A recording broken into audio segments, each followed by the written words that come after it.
Hello दोस्तों, आज की मैं जो कहानी सुनाने जा रहा हूँ वह मुझे राघव जी ने उड़ीसा से भेजी है। अब मैं आपको उन्हीं की ज़बानी ये कहानी सुनाऊंगा। हेलो, मेरा नाम राघव है। मैंने उड़ीसा में एक गांव में आज से लगभग 10 साल पहले एक मकान खरीदा था। वह मकान मैंने एक ब्रोकर से लिया था, लेकिन उस मकान की 40% कीमत बाकी थी। लेकिन मकान लेने के कुछ समय बाद ही वहाँ पर कुछ अजीब अजीब घटनाएं शुरू हो गई थी। एक दिन मेरी बेटी अपने कमरे में अपना पढ़ाई का सामान लगा रही थी, लेकिन जैसे ही उसने अपना सामान अलमारी में सेट किया, वह वहाँ से निकली। तुरंत ही पूरी की पूरी अलमारी नीचे गिर पड़ी। वो सारा सामान अपने आप ही बिखर गया। वह यह देखकर चौंक गई और घबरा गई।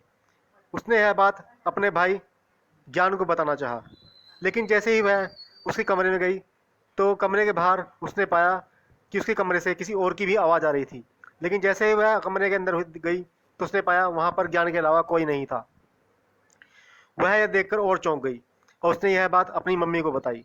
लेकिन उसकी मम्मी ने कहा, बेटा यह तुम्हारा केवल कोई वहम होगा और कुछ नहीं। लेकिन धीरे धीरे वहाँ पर यह घटनाएं बढ़ती चली गई और मेरा बेटा ज्ञान अकेले में बैठकर पता नहीं किस किस से बातें करता था। एक दिन मेरी बेटी भी अजीब अजीब आवाज़ में बड़बड़ा रही थी और मैं यह देखकर चौंक गया, क्योंकि पहले वो कभी किसी बच्चे की आवाज़ में, किसी बड़े आदमी की आवाज़ में, किसी औरत की आवाज़ में, और वह अपने अलग अलग नाम ले रही थी। मैंने पूछा, बेटी देवी? उसने कहा, नहीं, मैं देवी नहीं हूँ। ये तुम्हारी बेटी नहीं है। हम सब इसके अंदर आ गए हैं। हम पूरे 5 आदमी हैं। मैंने यह बात अपने बेटे ज्ञान को बताना चाहा कि बेटा जरा देवी को क्या हो गया है। लेकिन जैसे ही मैं ज्ञान के पास गया तो ज्ञान ने मुझे बताया कि पिताजी, यह जो घर आपने लिया है यह किसी किसान का था।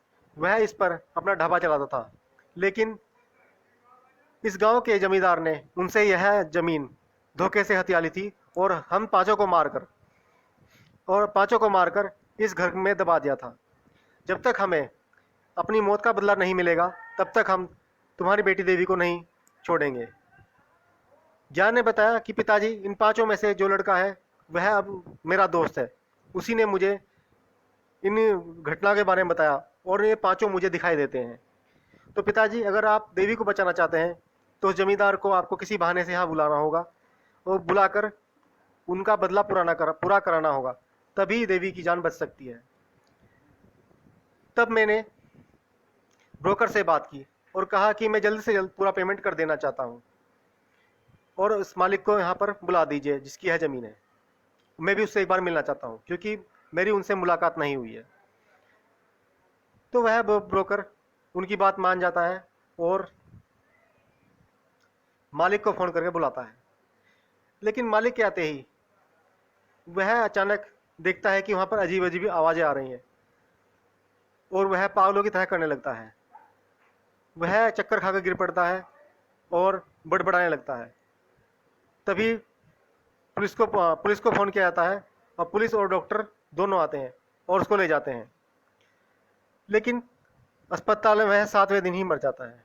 उसके बाद ज्ञान ने मुझे बताया कि अगर इस ज़मीन को खोदकर उनकी अस्थियां और हड्डियां निकालकर उनको जला दिया जाए तो उन सभी आत्माओं को मुक्ति मिल जाएगी और देवी पूरी तरह ठीक हो जाएगी।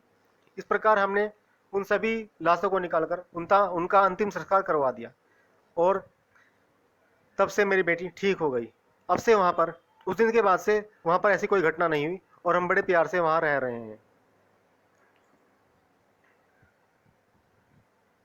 धन्यवाद।